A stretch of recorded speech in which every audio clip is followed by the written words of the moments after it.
Cet épisode d'Entreprendre à l'étranger vous est offert par l'application Garini. Garini, c'est la start-up algérienne qui révolutionne le stationnement en Algérie. Vous êtes propriétaire d'un parking?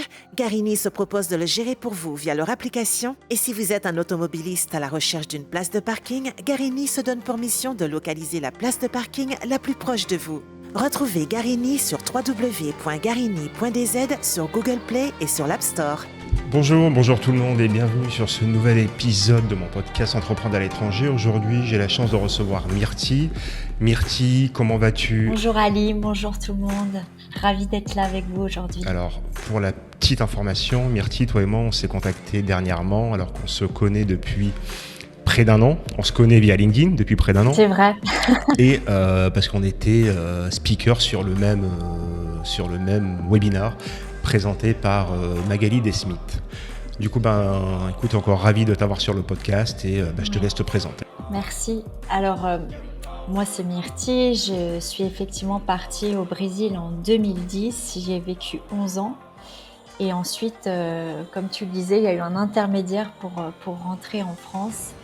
Et dans ce cheminement, je suis devenue coach pour entrepreneurs et coach en prise de parole en public.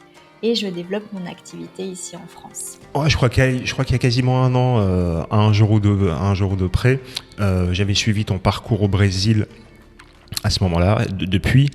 Et en fait, un parcours qui est assez particulier parce que tu as quitté la France pour aller au Brésil. Et c'est le retour en France qui se fait par étapes, j'ai envie de dire, qui moi aujourd'hui me pousse à t'avoir sur le podcast.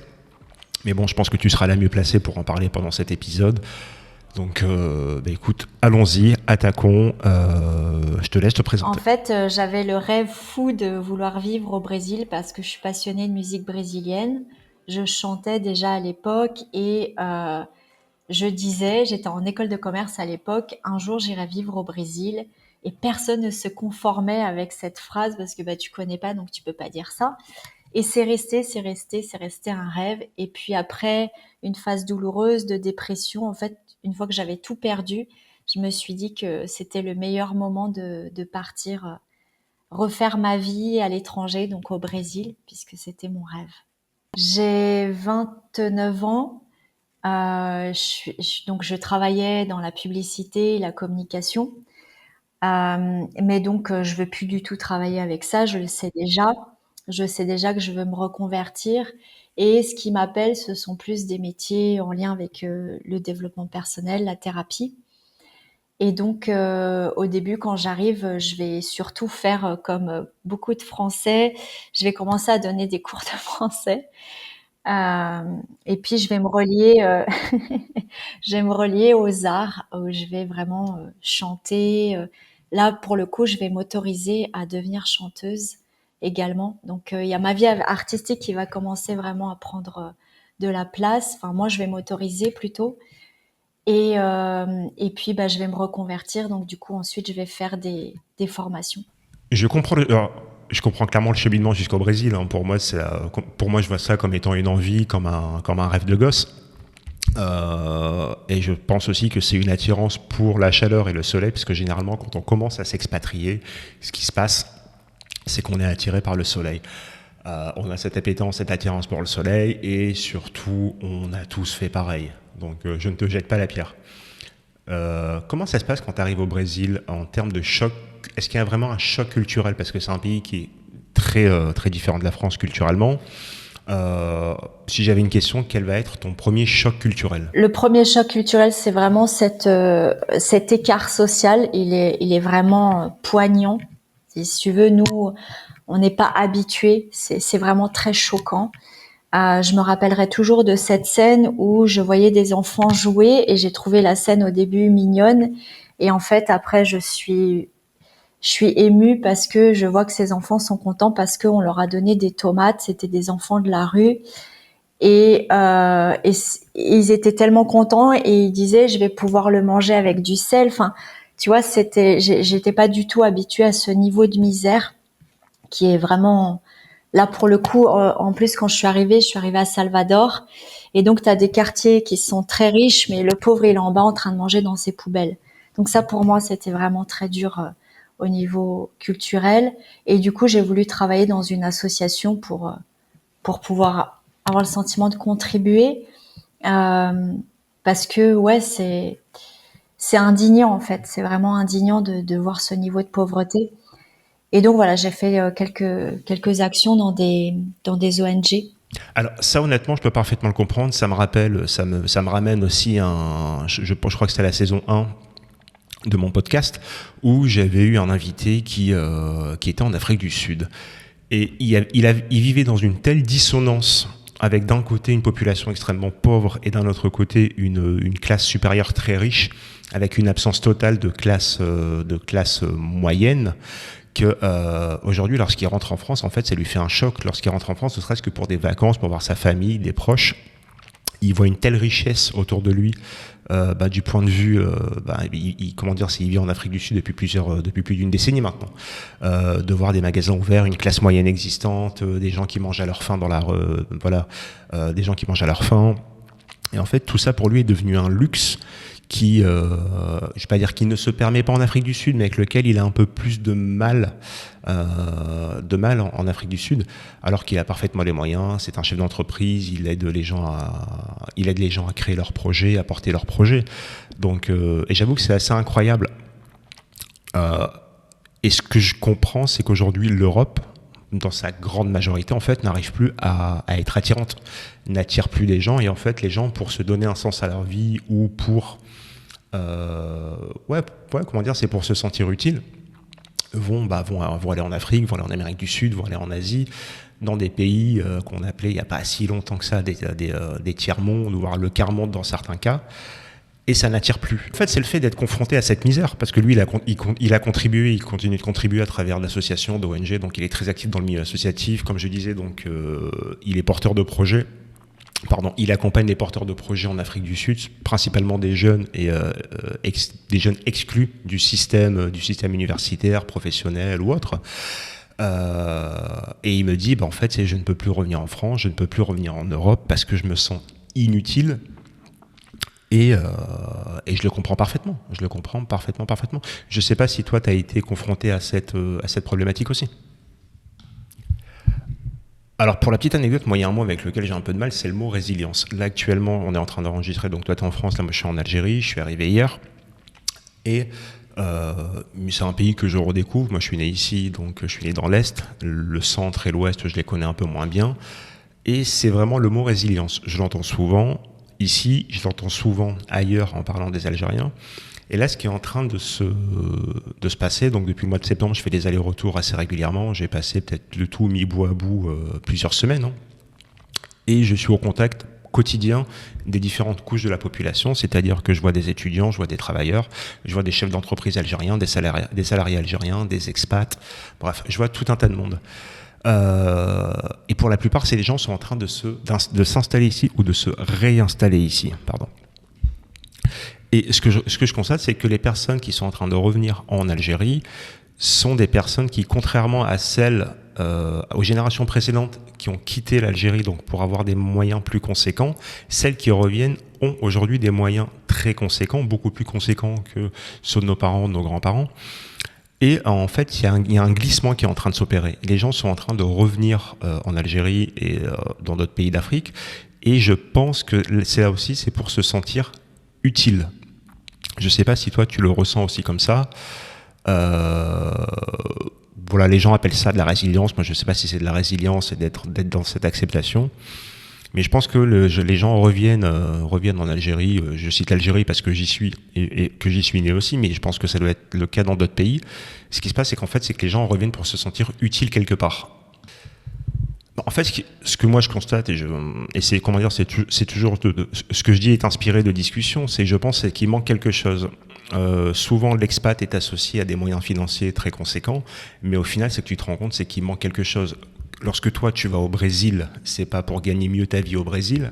Lorsque moi, j'accompagne des gens vers l'Algérie, lorsque je côtoie des gens qui reviennent vers l'Algérie, c'est pas pour avoir des moyens plus conséquents, ou vers le Maroc, la Tunisie, le Sénégal, ça peut être, voilà, on peut citer tout un tas de pays. Mais je pense que il manque quelque chose. Et ce quelque chose, en fait, on l'a souvent associé aux moyens financiers, à l'argent. Sauf qu'aujourd'hui, en fait, on se rend compte que l'argent ne rend pas heureux. Bon, on le savait, ça fait un peu slogan. Mais on le savait, mais on le constate de plus en plus avec la société dans laquelle on vit, dans cette société qui est très matérialiste, où on tourne tout autour de l'argent, du confort, et en fait, on se rend compte qu'il nous manque l'essentiel. C'est l'essentiel, c'est d'être heureux, quoi. Je sais pas comment toi tu le vois, mais moi, c'est ainsi que En je le vois. fait, donc moi, ça fait 1 an que je suis rentrée et en fait, donc moi, je valorise beaucoup hein, tout ce qu'on a. Enfin, vraiment, on est très réputé pour notre côté ronchon et vraiment, on réclame beaucoup, mais c'est pas toujours justifié. On est vraiment très mal habitué, justement, quand tu as vécu dans des réalités comme ça, bah tu relativises beaucoup. Moi, j'ai vu des gens vraiment qui m'ont enseigné à garder la bonne humeur, à voir le côté positif. Et ce qui me manque, par exemple, ici, c'est ce côté plus humain, justement, où les gens sont toujours chaleureux. Et je pense que ça a gardé ce côté humanité parce qu'il n'y a pas tout ce confort. Ça a été un peu ma réflexion sur ça. C'est que ici on a tout ce confort et on perd un peu en humanité, où on se renferme sur nous et notre petite vie et nos petits acquis. Et là-bas, en fait, comme tu dois te réinventer en permanence, que tu n'as pas d'aide, enfin, on n'a pas du tout ce système d'aide sociale et tout qu'on a ici. Donc il faut toujours, c'est un peuple qui est vraiment super motivant. Tu vois, ils doivent toujours se réinventer. Ils peuvent faire plein de métiers. Il y a cette liberté aussi. Et ils ont la fibre entrepreneuriale très jeune, en fait. Et, et donc, du coup, bah, tu les vois passer par tout ça. Et avec le sourire, ils ont toujours de l'humour, en fait. C'est très drôle, même dans des situations les plus critiques. Je les voyais avoir de l'humour et ça, c'était très inspirant. Donc, j'essaye de garder de cette culture en moi parce que ça peut très vite nous reprendre, tu vois, ce côté où je suis pas satisfaite où je déprime par le confort aussi. Je me rends compte de ça également. En fait, c'est ça. Bon, en fait, c'est exactement ça. Et je te rejoins parfaitement là-dessus. En fait, quand on parle de chaleur, tout à l'heure, je parlais de chaleur, je parlais du soleil, mais en fait, c'est la chaleur que tu peux avoir en toi, la chaleur que tu peux avoir dans ton cœur. Donc, bref, on peut débattre de manière très philosophique là-dessus. Mais en fait, il manque cette chaleur humaine dans certains pays. Donc, d'où le fait, toi, en plus, comment dire, toi, t'as eu un sas, toi, t'as fait une décennie au Brésil, t'es passé par l'Allemagne et t'es revenu en France au soleil. Donc là aussi, on est en quête de chaleur. Et c'est ce qui fait que, à un moment donné, en fait, les gens sont tellement accueillants, les gens sont tellement proches de toi, les gens veulent tellement bien faire que lorsque je suis revenu à Alger pour la première fois en septembre dernier, à un moment donné, j'ai prévenu tout le monde à la fin de mon séjour en leur disant je veux une demi-journée seul, être au calme, me balader comme un touriste, me perdre dans les rues, parce qu'en fait chacun voulait te faire découvrir quelque chose, voulait t'amener quelque part, voulait te faire goûter quelque chose, en fait voulait être hyper gentil et hyper conciliant avec toi. J'aurais pu demander n'importe quoi, on me l'aurait trouvé et on me l'aurait amené. Et c'est de cette chaleur dont je parle en fait qui nous manque aujourd'hui dans certains pays. Ouais, ouais. Ça me touche beaucoup ce que tu dis. Ouais. Non, mais ça me touche beaucoup parce que, ouais. Mais moi, je vis ça en fait. C'est ce qui me manque et du coup, pour être très sincère, comme ça fait qu'1 an, ben on se laisse encore un peu de temps, mais des fois, je pense que je vais pas réussir à me réadapter euh, tellement ça me manque. Je Justement, j'en ai dans le cas de figure que tu étais en train de décrire. On a un meilleur confort, on a voilà plein de choses, mais on a perdu tellement en richesse humaine. On avait un réseau d'amis vraiment, tu vois, des gens du cœur. Enfin, tu les portes dans le cœur. C'est mes meilleurs amis jusqu'à aujourd'hui, sauf qu'ils sont à 12 000 kilomètres de moi. C'est pas aussi simple pour aller prendre un café ou passer un moment ensemble. Et c'est pas aussi simple quand tu reviens et que tu as la quarantaine parce que tu fais plus les amitiés comme quand on avait 20 et que tu sors à tout bout de champ. Tu as déjà des critères. Euh, tu, tu, voilà, tu définis un peu avec qui tu veux être en lien. Et donc, du coup, bah, tu te rends compte que c'est déjà plus difficile à développer un réseau et tu es dans une autre culture où ça se passe pas comme ça, où on a besoin vraiment d'établir le lien un peu par étapes. Je sais pas, c'est différent, c'est différent. Non, alors moi je m'étais enfermé quasiment toute une matinée dans le jardin d'essai qui ouvre très tard, à 10h, faut dire ce qui est. Je crois que je devais y être à 8h30.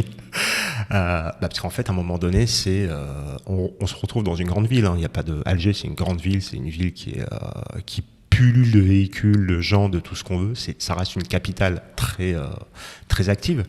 Mais à un moment donné, j'avais besoin d'arbres, de ruisseaux, de canards, de voir des carpes dans de l'eau.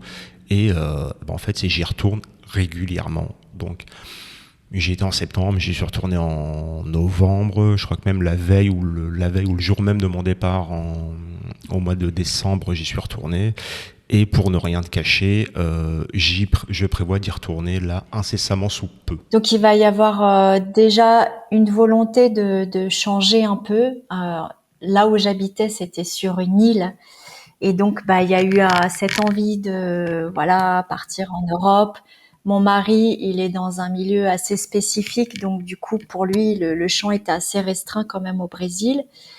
Et moi, je me dis, comme je suis en train de développer mon activité, il suffit juste de la switcher en ligne.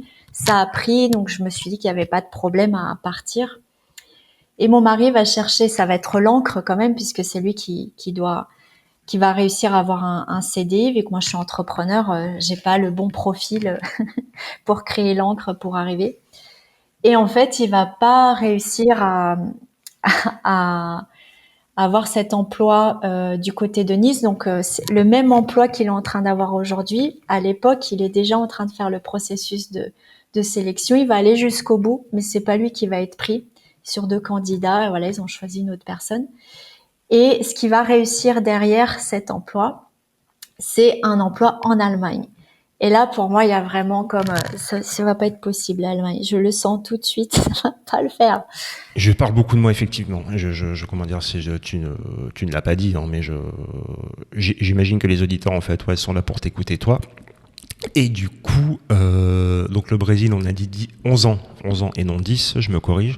Donc ça nous amène à 2021. Qu'est-ce qui fait qu'en 2021, tu quittes le Brésil pour rentrer en France, donc avec une étape en Allemagne, mais qu'est-ce qui fait qu'à un moment donné, tu dois, toi et ton compagnon ou en famille, vous décidez de rentrer en France à ce moment-là? Puis en fait, c'est tout simplement pourquoi, et si tu peux me détailler cette épopée qui t'a amené jusqu'à Mougins.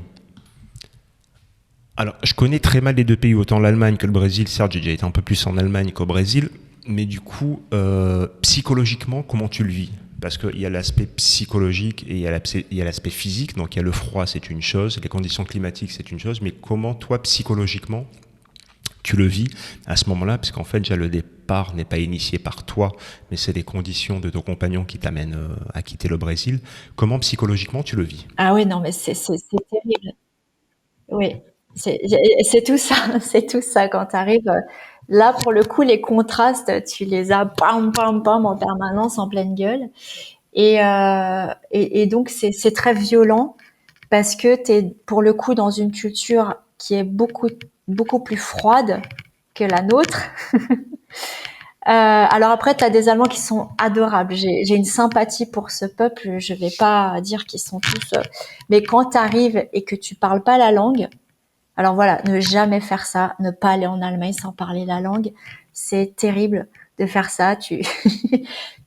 Donc tu perds ton identité. Voilà ce qui s'est passé pour moi. Et heureusement que j'avais mon business en ligne parce que du coup mon identité, elle continuait dans le monde virtuel. Parce que dans le présentiel, je n'arrivais pas à connecter avec les gens. J'ai eu des cours particuliers, j'ai utilisé mon sacré CPF et aujourd'hui je regrette parce que j'ai juste perdu ces points-là parce que ça rentrait pas. Donc là, on s'aperçoit que quand il y a un blocage vraiment, que ce soit aussi bien émotionnel, parce que là il y avait tout ça, il y avait émotionnel, il y avait le corps, il y avait beaucoup de résistance en moi et j'arrivais pas à intégrer la langue. Alors que je parle 4 langues. Si j'avais vraiment envie, tu vois, si j'avais vraiment envie, je l'aurais absorbé. Mais là, ça passait pas. C'est parfaitement compréhensible. Et du coup, l'Allemagne, vous y restez combien de temps? Donc, est-ce qu'on est sur 2 ans exacts ou vous restez un peu moins, un peu plus? Et comment ça se passe aussi? Ah, donc l'Allemagne, on va y rester 2 ans, donc c'était le temps du postdoc de mon compagnon. Et donc très rapidement, voilà, on savait qu'on n'allait pas réussir à s'adapter et à rester. Et là, encore une fois, donc si tu regardes au niveau des conditions, il avait un très bon salaire. C'est des salaires qui sont beaucoup plus élevés qu'en France. On avait une très belle maison. Les propriétaires étaient partis aux États-Unis, donc ça avait matché parce que il la libérait 3 ans, enfin il la louait 3 ans et nous on restait 2 ans. Et ensuite ils nous ont dit si vous voulez vous pouvez rester parce qu'en fait on a acheté notre maison. Donc on était dans un cadre entre guillemets idyllique parce que pour les personnes de l'extérieur c'était comme mais pourquoi vous allez partir? Vous avez une super maison, t'as un super taf, vous êtes super bien. Non, on est super bien au niveau matériel, mais on n'est pas super bien au niveau émotionnel. On n'est pas épanoui, donc tu vois. Et du coup, est-ce que tu crois qu'il y a un lien ou est-ce que tu as identifié un lien entre les deux, entre cette fermeture d'esprit et le froid, comment dire, le climat? Et donc on va décider de partir, voilà, de partir dans le sud de la France parce que ça va réunir ce qu'on cherche, donc la chaleur, euh, la, donc le fait qu'il y ait là la région dans laquelle on est, c'est vraiment un cadre idyllique parce que tu es proche des montagnes, tu es proche de la mer. Enfin, c'est vraiment magnifique. Moi, je connaissais pas du tout. Mais quand on a regardé, enfin, on a l'impression que c'était l'endroit idéal parce que pour répondre aussi à la question initiale, il y a une quête. Il y a une quête. Je ne me satisfais pas en fait tant que je n'ai pas, tu vois, réussi à. Je sais qu'il y a un idéal et je cours derrière quoi. Et en fait là aujourd'hui, donc c'est pour ça que c'est un peu difficile, c'est parce que on est dans tout ça et il y a encore un processus d'adaptation à la culture française. Tu veux dire qu'on est juste des incompris qu'il nous faut quoi? Un peu d'eau, de la mer ou de l'océan, un palmier, un ciel bleu et pas de bouchons. En fait, on est juste des incompris tout simplement. Non, mais c'est top, je suis parfaitement aligné avec toi, parce qu'en fait, voilà, c'est si tu sais après quoi tu cours et que tu te donnes le moyen de le faire, toi, ton compagnon, en famille, il n'y a aucun problème. Là-dessus, moi, je suis hyper à l'aise avec ça. Après, certes, il y a un autre pendant pardon, qui est que, bah, en fait, ça va demander un sacrifice, ça va demander des difficultés, ça peut causer du tort, ça peut faire mal. Mais si à partir du moment où toi, t'es aligné entre ce que tu veux et que tu donnes les moyens de le faire, mais j'ai envie Ouais. de te dire, fonce sans la moindre culpabilité. Et c'est ce que je fais, je le vis très bien. Donc bah, c'est vraiment ça, c'est ce cadre dans une belle végétation. On est très connecté à la nature, donc c'était très important qu'il y ait la nature qui soit très présente, qu'il y ait le soleil. Euh, on s'est aperçu qu'on était tous les deux très cyclotimiques avec le temps, donc les endroits très gris, c'était vraiment pas bon pour nous. Oh pardon. Euh, et puis donc la chaleur humaine. Pardon. Donc oui, la chaleur humaine qui est super importante. Euh, et donc voilà, on est encore en train d'être dans cette phase ici. C'est quand même des gens que je trouve plus ouverts que d'où je viens. Moi, je viens de la région parisienne où je pense qu'on est plus fermé quand même. Il n'était pas question qu'on aille vivre de là où je viens parce que là, pour le coup, c'était repartir dans la grisaille, le côté plus déprimé et tout. Enfin voilà, Là aussi, quand on parle de réussite, c'est une réussite quoi? C'est une réussite sociale, universitaire, donc on a été bon à l'école, une réussite financière, mais est-ce qu'au final, c'est ça qui te rend heureuse, heureux? Voilà, moi, c'est la seule question que je me pose. Et plus j'avance en âge et plus j'avance en expérience professionnelle, je me rends compte, bah, en fait, c'est ce qu'on nous a vendu pendant un temps, ça nous a aidé justement peut-être à être mieux outillés pour comprendre certaines choses, mais qui au final, bah, en fait, la meilleure école, ça reste l'école que toi, tu as décidé de faire, qui est, bah, en fait, c'est ton école. Donc, c'est tes voyages, tes expériences, tes rencontres, tes échecs et compagnie. Donc, moi, je suis là-dessus, honnêtement, là, tu prêches un convaincu. Hein. Non, mais c'est ça, tu vois, l'idéal, il est là-dedans aussi. Les gens ne comprenaient pas, par exemple, là, par rapport à la situation en Allemagne, parce que ils restaient focus sur la question matérielle et c'était comme, bah, tu peux dépasser quand même le fait qu'il fasse gris. Bah non, en fait, je peux pas. C'est la majeure partie de l'année, il fait gris. C'est un point important pour moi, le soleil. Donc oui, je vais là où il y a le soleil. Et en fait, tu t'aperçois que ça demande du courage, tu vois, de courir derrière. C'est ça que je veux, ça c'est un idéal, il y a un cadre et je veux être dans ce cadre. Et ça rejoint aussi Voilà. les dernières publications de Ambroise Debré que j'ai eu sur le podcast et que je salue. Salut Ambroise.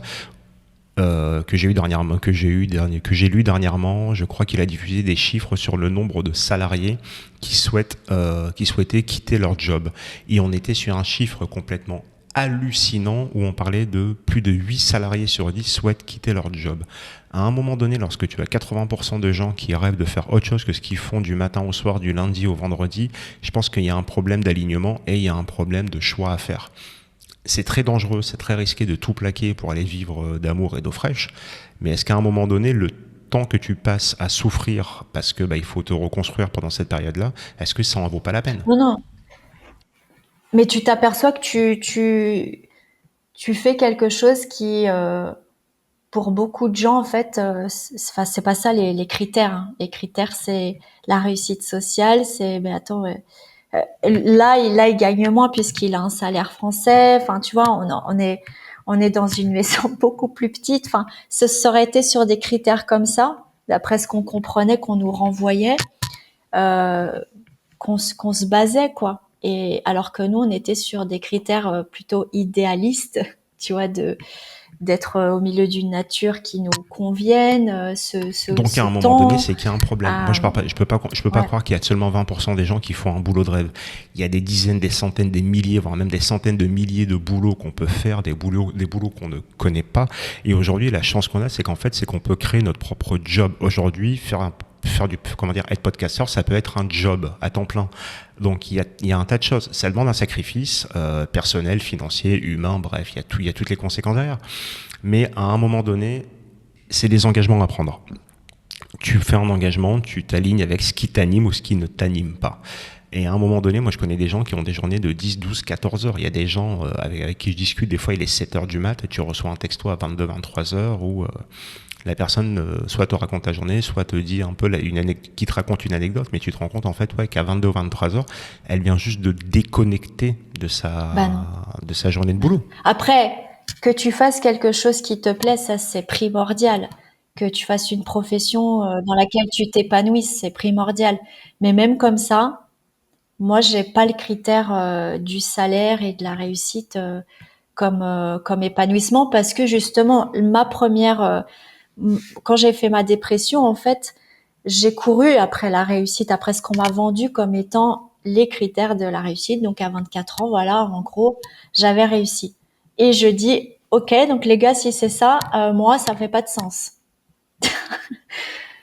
Donc je vais très vite comprendre que c'est pas ça ce qui te rend heureux dans la vie.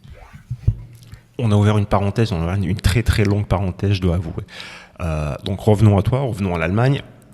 Donc qu'est-ce qui fait qu'à un moment donné, je dis tu, donc ton compagnon avec toi, qu'est-ce qui fait qu'à un moment donné, vous quittez l'Allemagne et vous prenez la direction du sud de Déjà, la France? l'inconfort par rapport à la situation dans laquelle on était.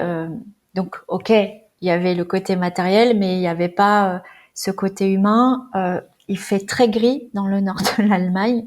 Donc ça a été le critère vraiment qui était rédhibitoire. Il fait très froid. Enfin, on n'était pas adapté pour ça. Et la langue est très difficile. Donc du coup, on se dit, ok, on pense à le sud de la France, l'Espagne et le Portugal. Qui sont les endroits les plus chauds et qui ont cherché aussi une culture où les gens sont plus chaleureux. Et en fait, en écrivant, je me rends compte que c'est vraiment le sud de la France qui va réunir tout ça. Parce que je vais partir aussi à Malaga et tout, mais tu vois, comme il y avait la question de la végétation, et puis faut prendre en compte la chaleur, oui, mais après il y a la chaleur excessive, et là, est-ce que tu vas supporter tout ça? Enfin, bref, donc c'était pas ça, et c'est pour ça que ici c'était vraiment l'idéal en termes de situation géographique, et il s'avérait qu'il y a l'emploi idéal qui est ici, donc le pôle de Nice pour mon compagnon. Et ils l'ont recontacté. Et puis il a passé les entretiens. Donc là, cette fois, il a pu voyager et venir ici les rencontrer. Ça s'est super bien passé. Et donc, il a été pris. Et la boîte nous a aidés à faire le mouvement. Donc, il y avait tout après qui s'est aligné pour nous ramener ici, quoi. Il y a cette anecdote qui était assez drôle que tu m'as, comment dire, autour de laquelle on a échangé. Donc, il y a une personne qui était, alors, je vais pas dire concurrente, qui faisait de la concurrence à ton compagnon, mais qui a été recruté à sa place, mais qu'il a retrouvé en Allemagne ou en France. Est-ce que tu peux me raconter un peu plus cette anecdote, s'il te plaît? En fait, ils avaient recruté, voilà, ils avaient choisi une autre personne et en plus, on lui a dit derrière, il y avait aussi le critère du fait que ce soit une femme et qu'il fallait pour les quotas. Donc, tu vois, ça n'a pas été vraiment par rapport au profil et la fille va partir. Bon, bref, mais les choses sont comme elles devaient être. L'expérience qu'il a vécue en Allemagne, pour le coup. Donc moi, j'avais quand même le choix à l'époque de rester au Brésil, mais je vais pas y rester parce que c'est en plein Covid. Et moi, je vais avoir peur de pas voir mon mari. Enfin, voilà, on ne sait pas à l'époque comment les choses vont se dégoupiller. Donc, ouais, je vais faire ce choix. Mais lui, sinon, Et il faut avouer qu'au Brésil, ouais, non, la période Covid n'a non. pas été gérée de la manière la plus saine qui soit, hein, clairement. Alors, ça n'a pas été géré de partout de manière très parfaite, mais le Brésil en particulier, ça a été extrêmement compliqué à ce Non, moment-là. c'était du grand délire, mais c'était un peu du grand délire partout. Moi, je voyais qu'en Allemagne, on était mieux qu'en France, tu vois, en comparaison. On a un garçon et donc j'aurais pas accepté tout ce qu'on a fait subir aux enfants ici, tu vois. Là-bas, on leur a rien demandé, on leur a pas fait porter des masques ou quoi que ce soit. Donc des fois, je voyais aussi l'avantage de pas être rentré à ce moment-là. Et après, comme je te disais, il n'y a pas de hasard. Je crois que le fait aussi que mon mari ait travaillé donc avec, c'est un grand nom dans le milieu dans lequel il est, dans une université. Je pense que ça a été aussi un élément qui l'a fait réussir cet emploi-là. Donc voilà. Bon, après, ce qui en ressort clairement, c'est qu'il n'y a pas de pays type, c'est que dans chaque pays, il y a ses avantages, ses inconvénients. Idéalement, en fait, il faudrait se construire un pays avec les avantages qu'on a découverts à travers nos voyages et aucun inconvénient. Mais bon, ça, c'est assez utopique et surtout irréalisable. Je suis d'accord avec toi. Et je pense que beaucoup de monde est d'accord avec nous à ce sujet. Il n'y a pas de pays type. Là, tu me dis par exemple en Allemagne, ça a été assez soft pour les gamins, mais bon, le climat, la météo joue sur le moral et va automatiquement jouer sur je vais pas dire la santé mentale, mais pas loin. Et surtout, là, c'est que ça va impacter d'autres éléments qui vont aussi, en fait, déclencher cette envie de quitter le pays, comme vous l'avez vécu Ouais, aussi. c'est vrai. Et ça, c'est important ce que tu dis. C'est important ce que tu dis parce que pareil, j'avais gardé une image de la France et j'ai retrouvé une autre France. Donc, j'étais pas prête pour cette France. Et il y a même des choses où, tu sais, je me disais, c'est parce que c'est le Brésil, là. Non, mais il y a des choses, c'est international. Là, on a beau dire ce qu'on veut. Et donc, du coup, cette réalité anxiogène, elle est partout, quoi. Enfin, moi, j'ai l'impression. Moi, je lis pas les infos et tout ça. Donc, pour me protéger. Parce que sinon, j'arrive pas à me sentir bien. Alors, je vais pas dire le seul avantage, mais je pense qu'à un moment donné, ce qui s'est passé avec le Covid, c'est que les gens ont compris, après, il y a ceux qui rentraient chez eux, ceux qui préféraient partir, il y en a qui ont préféré passer le Covid dans des pays étrangers, par exemple, cette période-là, pendant près de 2 ans.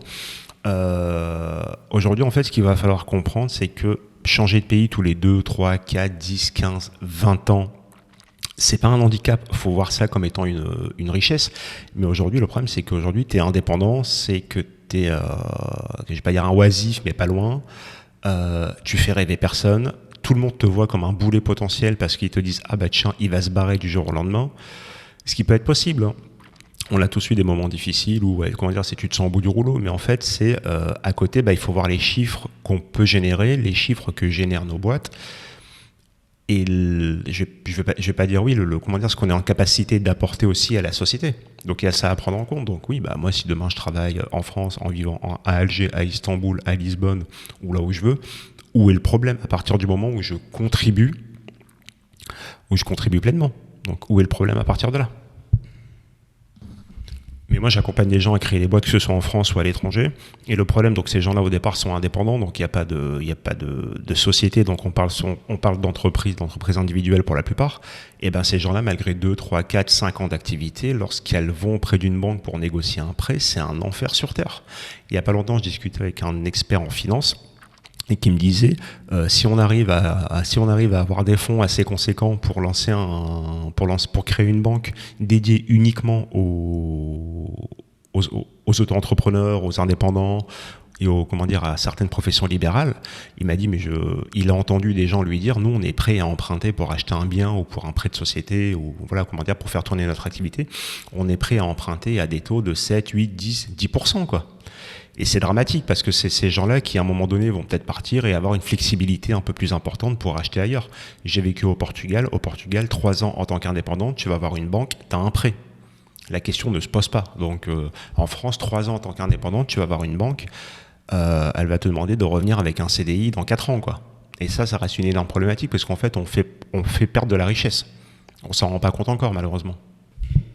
Myrtille, écoute, je te remercie profondément, je te remercie sincèrement, je remercie aussi Magali pour la mise en relation, c'est une très bonne idée, j'ai pas d'autres mots, c'est une très bonne idée de te recevoir, de discuter avec toi, de découvrir ton parcours et de savoir un peu comment pouvait se passer un retour en France, là où moi généralement j'interviewe des gens qui partent ou des gens qui sont partis. J'ai interviewé très peu de personnes qui sont rentrées en France ou ailleurs même. Je te remercie, je te dis écoute, à bientôt et peut-être qui sait une prochaine fois, si je passe par Cannes, promis, je te ferai signe et ça sera un plaisir d'aller prendre un café, d'aller prendre un verre avec toi. Je te remercie, je te dis à bientôt. Ciao Myrtille. Merci beaucoup Elim, à bientôt.